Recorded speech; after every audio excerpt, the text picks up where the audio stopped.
आइए इस क्वेश्चन को देखते हैं। जैसे अगर ये क्वेश्चन आ जाता है निमसेट में इस टाइप का, तो उस क्वेश्चन को हम विद इन 30 सेकेंड कैसे डील करेंगे, कैसे करेंगे। अगर वैसे मेथड से करोगे, प्रॉपर मेथड से एक एक स्टेप लिख के, तब तो ज़्यादा टाइम लगेगा। हम वैसे ही कर लेंगे, जैसे नहीं कि कुछ वैल्यू पुट करके ही हम न्यूमेरिकल वैल्यू इसकी निकाल लेंगे और फिर हम वही जो थीटा की वैल्यू आपने पुट की होगी वो हम ऑप्शन में पुट कर लेंगे। क्योंकि यहाँ पे देखो जैसे ये लिखा है tan theta, cos theta, cot theta, sin theta, ऐसे आ रहा है।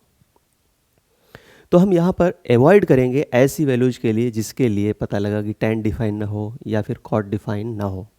मान लो कि ऑप्शन में tan और cot ना होता, जैसे sin cos के टर्म्स में होता, तब तो हम कोई भी वैल्यू पुट कर लेते, चल जाता।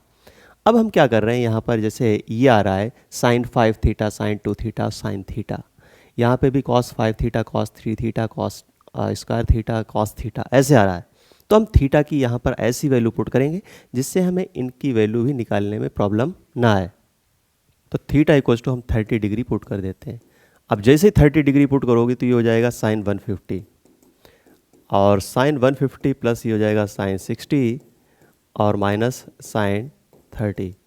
और ये लिखने की ज़रूरत नहीं, जब आप क्वेश्चन एग्जाम में करोगे तो आपने देखा कि sin 150 है, डायरेक्ट इसकी वैल्यू पुट करो। ठीक है, हम यहाँ पर समझा रहे हैं। कुछ बच्चे ऐसे हैं कि वो अगर कोई एक स्टेप कम कर दो तो फिर वो कमेंट करने लगते हैं कि सर ये समझ में नहीं आया, ये आपने डायरेक्ट ही लिख दिया। लेकिन एग्जाम में आपको डायरेक्ट ही करोगे तभी आपको टाइम बचेगा। आप सारे स्टेप ही लिख रहे हो तब भी तो आपका टाइम किल हो रहा है।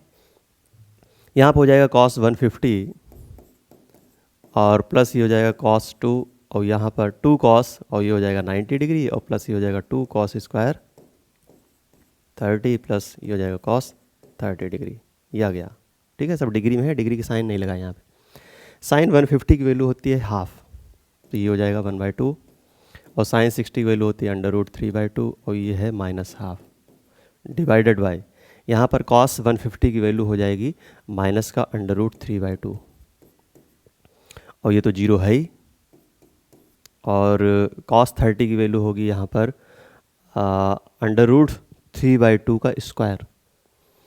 तो उस केस में 2 इंटू √3/2 का स्क्वायर ये हो जाएगा 3/4 और प्लस यहाँ पर हो जाएगा √3/2। ये कैंसिल आउट हो जाएगा इससे और ये इससे कैंसिल आउट हो जाएगा।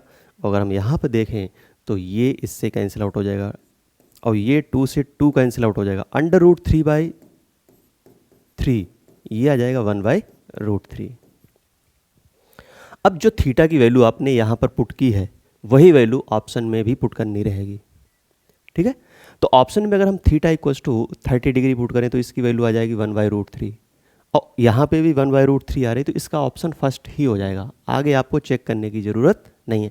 आप निमसेट का एग्जाम दे रहे हो तो वहाँ पर सिंगल करेक्ट क्वेश्चन होता है, और वैसे भी अगर सिंगल करेक्ट ना है मल्टीपल करेक्ट हो तब भी इनमें से कोई ऐसा आ नहीं सकता ना यहाँ पे 1/√3 थीटा इक्वल्स टू 30 पर। तो उस केस में आप चेक भी कर सकते हो। जैसे कोई मान लो कि जे एडवांस का क्वेश्चन दे रहा है, जे एडवांस में तो ऐसा क्वेश्चन नहीं आता है, वैसे आ भी सकता है, ऐसा नहीं कि क्वेश्चन जे एडवांस में भी सिंपल आ जाते हैं, तो वहाँ पे आप ऐसा वैल्यू पुट करके कर सकते हो। सिंगल करेक्ट हो, मल्टीपल करेक्ट होगा तो आपको फिर 1-2 वैल्यू और ज़्यादा पुट करके चेक करना पड़ेगा।